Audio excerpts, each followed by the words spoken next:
പറയുന്ന കാര്യമാണോ? നമുക്കെല്ലാം അറിയാവുന്ന കാര്യമല്ലേ?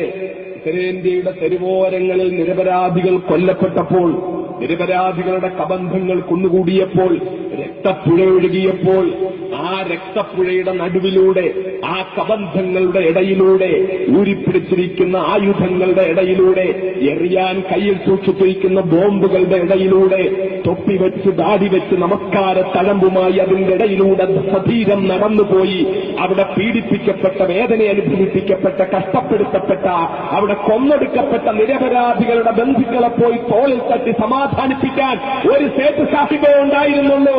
രണ്ടാമതൊരു മനുഷ്യൻ ഇന്ത്യയിൽ ഉണ്ടായിരുന്നില്ല സഹോദരങ്ങളെ, ഉണ്ടായിരുന്നില്ല. സേട്ട് സാഹിബ് മാത്രമേ ഉണ്ടായിരുന്നുള്ളൂ. അലിഗഡ് മുസ്ലിം യൂണിവേഴ്സിറ്റിയുടെ മുസ്ലിം സ്വഭാവം എടുത്തു കളയാനുള്ള ശ്രമം നടന്നപ്പോൾ ശബ്ദിക്കാൻ ഒരു സേട്ട് സാഹിബേ ഉണ്ടായിരുന്നുള്ളൂ. രാജ്യത്തിന്റെ നാനാഭാഗത്തുമുള്ള കോടികളുടെ വഖഫ് സ്വത്തുക്കൾ നശിപ്പിക്കപ്പെടുമെന്ന് ഘട്ടം വന്നപ്പോൾ അതിനെതിരെ സധീരം ഗർജിക്കാൻ ഒരു സേട്ട് സാഹിബ് മാത്രമേ ഉണ്ടായിരുന്നുള്ളൂ.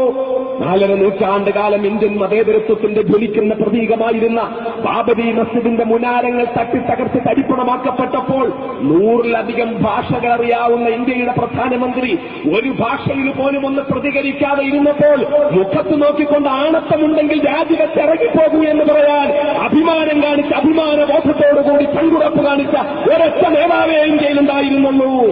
അത് മഹാനായ മുഹമ്മദ് ഇബ്രാഹിം സുലൈമാൻ സേട്ട് സാഹിബാണ്.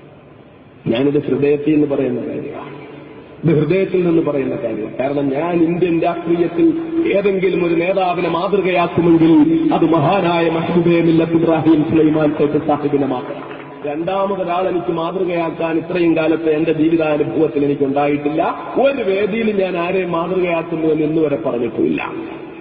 കാരണം എന്താ?